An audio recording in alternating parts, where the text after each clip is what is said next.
So good morning students, welcome class 7th. So in last video we have discussed about chapter number 10 cyber safety. We have discussed the introduction of internet and advantages of the internet. In this video we have learned about or discussed about the disadvantages of the internet. Okay, आपने देखा होगा कोई भी facility अगर आपको कोई चीज मिलती है, ठीक है, तो सब चीजों के नेगेटिव एंड पॉजिटिव पॉइंट्स दोनों होते हैं. सिमिलरली इंटरनेट का भी यूज भी है और मिसयूज भी है. तो इंटरनेट में हमने लास्ट वीडियो में हमने एडवांटेजेस पढ़े थे कि इंटरनेट हमारे लिए बहुत ज्यादा यूजफुल है. ठीक है, किन किन फील्ड्स में, डिफरेंट फील्ड्स हमने पढ़े थे. अब हम पढ़ेंगे डिसएडवांटेजेस. अब डिसएडवांटेजेस में इंटरनेट का बहुत ही इम्पॉर्टेंट रोल है कि किस तरीके से हार्म हमको पहुंचा सकता है internet. Okay, let's start. The internet has several advantages for every individual and it is extremely popular in this modern age. Advantages सबके लिए है, एक एक सिंगल इंडिविजुअल के लिए है और पॉपुलर भी बहुत हो चुका है इस मॉडर्न एरा के अंदर. However, it is a tool which must be handled with caution as its misuse can be hazardous. Some of the threats possessed by the internet are as follows. कुछ threats हैं, कुछ fear हैं, कुछ डर है, कुछ risk है, कुछ danger zone में चीजें आती हैं. First of all, first point पढ़ते हैं वायरस थ्रेट. वायरस थ्रेट क्या होता है? वायरस एक तरीके से, वायरस से नाम से ही आप डेंजर है, एक डर है कि हमारे पीसी के अंदर कोई प्रॉब्लम ना क्रिएट हो जाए. Computer that are connected to the internet are more prone to a virus attacks which can result in the crashing of the system, data loss and hardware malfunctioning. जैसा आप सब लोग जानते हैं, internet computer से connected होते हैं तो उसमें वायरस आना कंपलसरी है. इंटरनेट है तो वायरस आएंगे ही आएंगे. कोई भी चीज आप डाउनलोडेड करते हो, नेट के थ्रू आप चीजें सर्च करते हो, सर्फिंग करते हो, तो वायरस अटैक होते ही होते हैं. उससे क्या होता है, हमारे सिस्टम क्रैश होने का डर रहता है, सारा डेटा लॉस होने का डर रहता है, पूरा हार्डवेयर पे कोई इफेक्ट पड़ सकता है. ठीक है, तो वायरस कंपलसरी है अगर आप इंटरनेट यूज कर रहे हैं तो. Second point is spamming. Spamming, it refers to unwanted emails that are to commercial nature sent indiscriminately to multiple mailing list individuals or news groups. It unnecessarily uses the system's resources and can also be used to spread computer virus or other malicious software. Spamming में क्या होता है? Spamming एक ऐसा है, unwanted emails, आपने mails अगर जब आपकी हैं ईमेल आईडीज, तो उसमें इनबॉक्स, आउटबॉक्स, ड्राफ्ट, सेंडमेल और फिर स्पैमिंग का एक ऑप्शन आता है.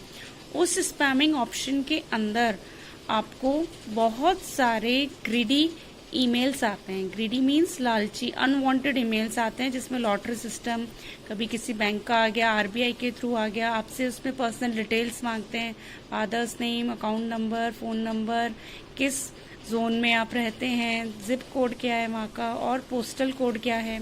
तो इस स्पैमिंग के अंदर जो भी अनवांटेड मेल्स आती हैं, अगर आप उनको डाउनलोडेड करते हैं तो उससे क्या होगा, आपके कंप्यूटर के अंदर बहुत ज्यादा हार्मफुल वायरस आ जाएंगे.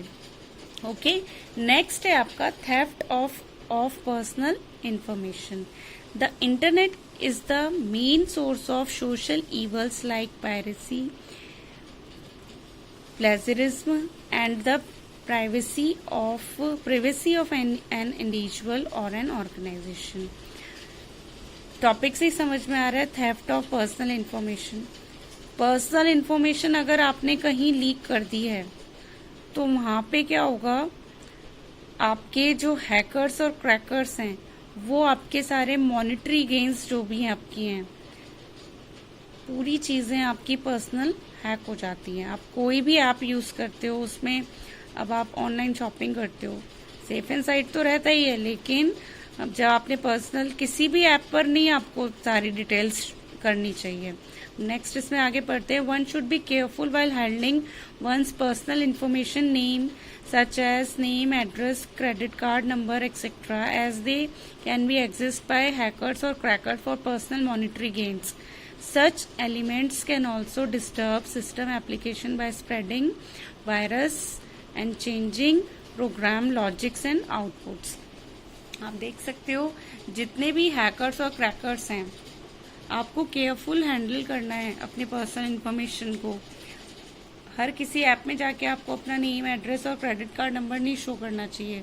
उससे क्या होगा, जितने भी हमारे हैकर्स हैं, ठीक है, वो आपके पर्सनल डेटा को हैक कर लेंगे और आपका सारा मॉनेटरी जो फंड है वो खाली हो जाएगा और मॉनेटरी गेन्स किसको हो जाएंगे, हैकर्स और क्रैकर्स को। नेक्स्ट है आपका प्रोनोग्राफी। प्रोनोग्राफी मीन्स क्या होता है, this is the major issue possessed by internet. There are many pornographic sites on the internet that can be found easily and can be hazards to the mental health of the children. अब pornography sites क्या होती हैं, unwanted sites होती हैं जिनको देखने से children's की मेंटल हेल्थ पर असर होता है। ओके, बहुत सारी पोर्नोग्राफी साइट्स हैं जिसमें मेल फीमेल पूरा ऑर्गन पार्ट्स दिखा के उनको हरेस किया जाता है और चिल्ड्रंस का भी माइंड डाइवर्टेड हो जाता है। नेक्स्ट आपका है साइबर टेररिज्म। साइबर टेररिज्म में क्या होता है, it causes a serious threat of the world nowadays. ये बहुत ही टिपिकल प्रॉब्लम है साइबर टेररिज्म। आप रिसेंटली न्यूज़पेपर्स में देखते करते रहते हैं, सुनते हैं। Modern terrorist organisation perform targeted attacks on power plant, banks, commercial areas or buildings of national importance. These can be conducted remotely with the help of mobile phone and the internet, which are less expensive than traditional terrorist methods. ठीक है, ये बहुत ही serious problem है। Modern terrorist organisation के अंदर जितने भी कहाँ पे अटैक, क्या क्या टारगेट होते हैं, पावर प्लांट से तो, ठीक है, बैंक, कमर्शियल एरियाज, कोई बिल्डिंग है जहाँ पे किसी नेशनल इम्पोर्टेंस का, वहाँ पे जो साइबर टेररिस्ट हैं वो अटैक करते हैं यहाँ पे, ठीक है, मोबाइल नंबर के थ्रू। ठीक है, इन सब चीज़ों का आपको अच्छे से ध्यान रखना है। नेक्स्ट है आपका time wastage. Although the internet provides various services to its users, yet people generally waste time and energy in surfing the net. आप सब लोग जानते हैं अनवांटेड मिसयूज नहीं करना है, चीज़ों का यूज़ करना होता है। अब इंटरनेट पे आप बैठे बैठे फ्री टाइम में आप अपना टाइम वेस्ट करते हो, कोई भी चीज़ सर्फ करते हो। सर्फ मीन्स सर्चिंग करना, उससे आपकी एनर्जी भी डाउन होती है। Spending prolonged time on electronic devices adversely effect our eyesight as well as and mental health. अब आप देखते हैं आपका अपना जो टाइम है वो बहुत ही वेस्ट होता है। इससे क्या इफेक्ट होता है, आपकी मेंटल हेल्थ पे भी असर करता है और आईसाइट का भी प्रॉब्लम हो जाता है। This can also result in the loss of our personal interaction with people, thus affecting both our socializing skills and personal relationship. अगर आप सारा टाइम इंटरनेट के पास बैठे रहेंगे तो आपका जो पर्सनल इंटरेक्शन है, इनफैक्ट जो आपके फैमिली मेम्बर्स हैं उनसे भी आपका इंटरेक्शन बहुत कम हो जाएगा, सोशल भी नहीं रह पाएंगे आप। तो ये हमारी पर्सनल लाइफ पर भी बहुत ज़्यादा इफेक्ट करता है। हमें जितनी ज़रूरत है इंटरनेट की, हमें उतना ही यूज़ करना चाहिए, उतनी ही सर्फिंग करनी चाहिए। Okay, so the next topic is computing ethics. अब कंप्यूटर एथिक्स से पढ़ने से पहले एक कॉलम है इसमें, नो द फैक्ट। ये हम पढ़ते हैं, cyber trafficking refers to the serious crime of selling drugs, weapons and even human beings over the internet. Cyber trafficking क्या है, बहुत बड़ा सीरियस क्राइम है, ठीक है, जहाँ पे ड्रग्स वेपन्स सेल होते हैं।